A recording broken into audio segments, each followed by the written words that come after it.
The JMU Dukes had a rough week number 1, but in week 2 they bounced back against BYU and got an important victory to move to 1-1 in the season. Now we're facing the Duke Blue Devils this week, which to be honest should be a game where our backups get in and play a pretty decent amount. Now James Madison moved from number 24 to number 21 in the nation, which is a good sign. We want to finish in the top 25 by the end of the year. Now Myles Gaskin is the top Heisman vote getter. We're averaging a pretty good amount for passing and rushing per game. Our turnovers though at 2. I'd like to get that down to 1. We can't really afford 2 turnovers a game with how our defense has been playing. Now, Joe Discher had a horrible week number 1, but look at Joe Discher trucking a defender after the spin move. Joe Discher with a 14-yard rush. This dude is trying to make sure that he is a starting spot. I saw a lot of comments last week saying, start Chase Sinclair. We're giving Joe Discher a chance. If Joe Discher can put together a good week now, then maybe he keeps the starting job. If he has a bad performance, though, we will see what happens with him. Now, he's so far so good for Joe Discher. A nice ball there to Jordan Dodson, the young redshirt freshman tight end. Well, halfback screen here to Cardon Johnson. Cardon Johnson with plenty of room. He's got a guy in front of him, tries to make him miss. They're going to drop him just shy of the 20-yard line. But this JMU offense so far with Joe Discher, they're looking really, really good. Now, 1st and 10 here. Little halfback read. There by Joe Discher. Cuts up the middle, gets dropped at the 15. But still a good rush. But wait, Joe Discher is hurt.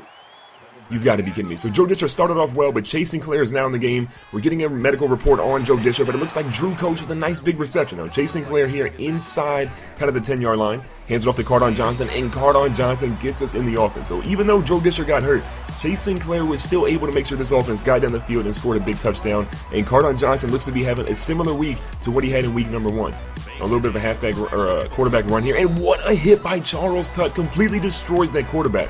Now Pierre drops back again. This time he gets a big sack. Shout out to our boy Aries Cole. The true freshman gets another sack to his already impressive season. Now 3rd and 26, Pierre's dropping way back, looking for something, gets hit as he throws it. Brett Siegel's deep, and Brett Siegel gets the pick. Brett Siegel with the big interception. Can the big fella return it? He goes to the right-hand side, trucks to a defender. He's stumbling, and Brett Siegel gets dropped. But what an interception return to make this JMU defense look pretty good today. Now Sean McMahon across the middle with a nice catch for 15 yards. Joe Discher is back in the game officially now. Across the middle again, this time to John Miller. And John Miller, slippery as always, finds a way to get himself down inside the 20-yard line on that 19-yard reception. Now 2nd and 9. First quarter's coming to a close. Discher rolls to the left-hand side, throws it off his back foot. Henry Castle hauls this one in. Joe Discher, what kind of throw was that? But we can't be too angry because he completed it. Now here with pressure in his face, he finds Henry Castle again in a 3-yard touchdown reception. I believe that's the first of Henry Castle's young career. And what a play by Joe Discher. Even though he got hit in that play, he's kind of playing injured. He still makes a great read and a great throw. Now the Dukes are trying to come down here and see if they can score on the point. We are up 14-0, and if we score again and we stop the Duke Blue Devils, things are going to be looking pretty bad for them. Now, Rashad J. Jr. misses, and Pierre is going down the field. He is killing us at this point. If there's one thing the JMU's defense has historically struggled with, it's read option quarterbacks. But look at this, a great throw now by Pierre to get his team inside the red zone. Now on the 5-yard line, he handed off to Wilson. Wilson goes up the middle. Brett Siegel tries to tackle him, but he can't, and now we drop him at the 3. Now 3rd and goal is important for Duke to score here. They get lit up, and no, Pierre finds a way to go through. Brett Siegel tackles him, but it's too little too late. And Nico Pereira gets a 2-yard touchdown run, and the Duke Blue Devils are officially on the scoring board. Now it's a 14-7 lead for JMU. Here in the second quarter, we hand off to Cardon Johnson. Cardon Johnson with plenty of room, and he finds a way to get the first down and a whole lot more. 18 yards on that play. Now here with the 14-7 lead still. A little bit of a fake to John Miller. Joe Discher throws it across the middle. This time he's going to find Sean McMahon. Sean McMahon, can he get into the end zone? He's not the fastest guy in the world, but Sean McMahon is going to score. What a play by Joe Discher. Completely sold that play action fake there, and Sean McMahon puts on the burners and finds a way to score. And the JMU Duke fans, oh yeah, they're pretty happy right now.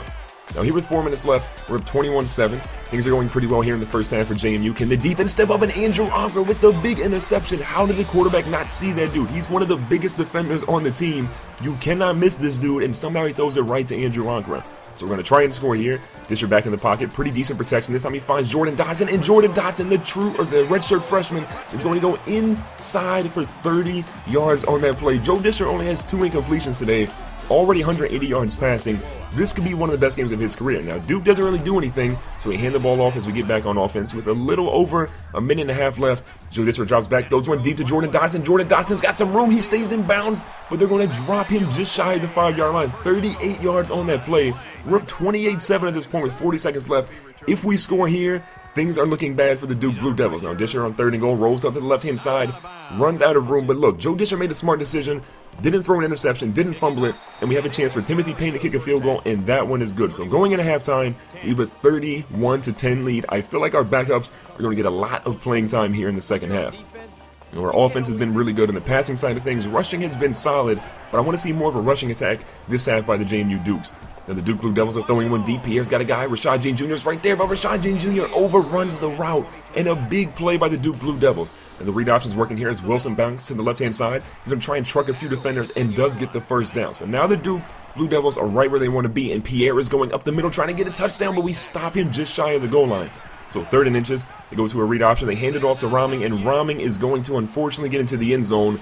So things aren't really starting off the greatest here in the second half. Duke, our defense couldn't hold up to them, and now we got to see if our offense can do better. So it's a 31-17 lead. Joe Discher is dropping back, plenty of pressure, he throws, but no, he fumbles.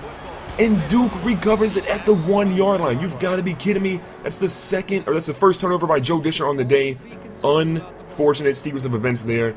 Duke scores, they come down, they get a fumble, they recovered at the 1. Now we need a goal line stand. So here, we don't, unfortunately. Nico Pereira is going to go in for a short touchdown run.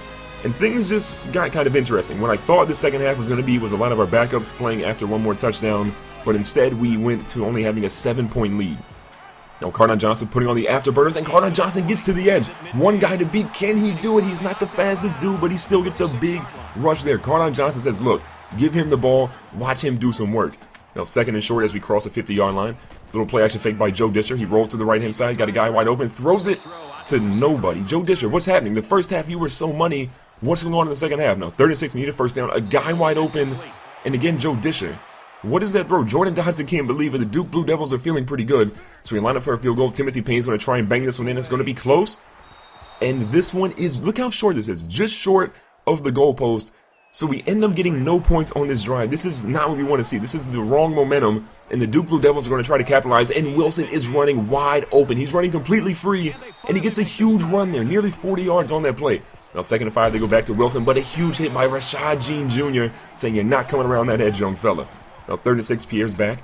Brett Siegel nearly intercepted Rashad Jean Jr. in on the tackle, but we're struggling now. 3rd and 7, they're in the red zone here. Charlestown's going to try to get him, he can't, but Andrew Ankara does get the sack, so we're going to hold them to a field goal likely here. The JMU defense played better there, but still, they're giving up too many big plays, especially on the running game right now.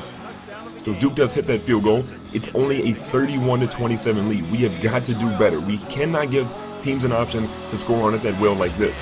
Now Clay Smith is going down the right-hand sideline. Clay Smith could return it all the way, but he is caught at the 40-yard line. Still a big return by Clay Smith.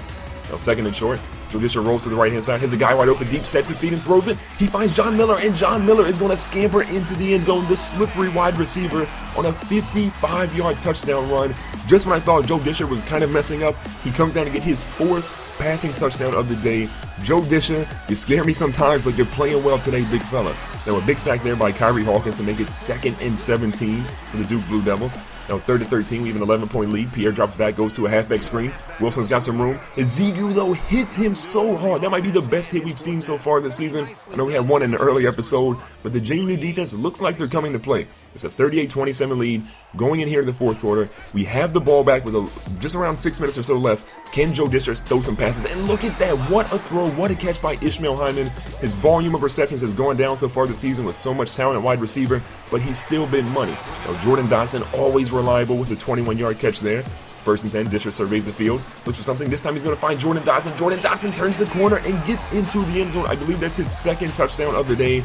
Joe Discher has now tied the passing touchdown record in the game for the JMU Dukes with 5. If he gets one more, the record is all his.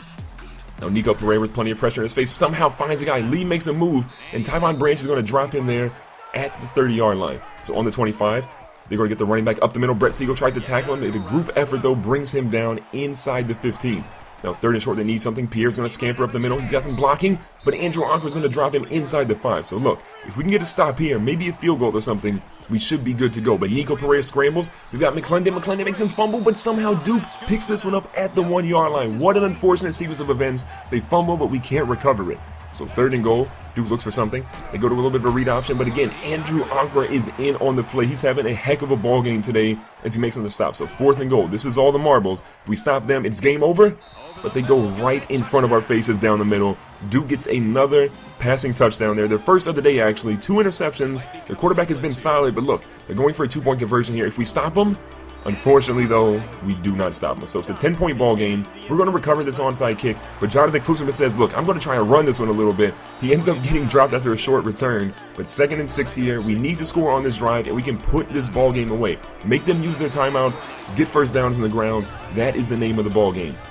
So 2nd and 2, Duke has no timeouts left, and we do get a first down. So technically, we put the ball game away, but honestly, this game is way too close. We need to put more points on the board and make sure that the committee knows that this team came to play, and we should be in the top 15.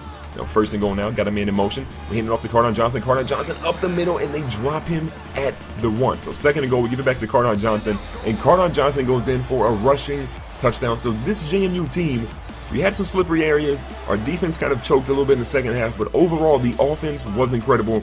Joe Discher with a heck of a rebound game, 5 rushing touchdowns, over 340 passing yards, 20 rushing yards. This dude deserves to keep his starting spot for right now, but look, we know it. Joe Discher can't get it done. He gets injured for some reason. Chase Sinclair is right there. So Cardon Johnson with a good game as well. On the receiving side of things, Jordan Dotson was the MVP. This dude balled out of control this afternoon. And defensively, hats off to Kyrie Hawkins, hats off to Andrew Ankra, and Rashad J. Jr. with a couple big hits there. The JMU Dukes are going to walk out of here with a big victory today. If you haven't already, make sure to hit the like button. Don't forget to subscribe, and let's see if the JMU Dukes can keep it going in the very next episode.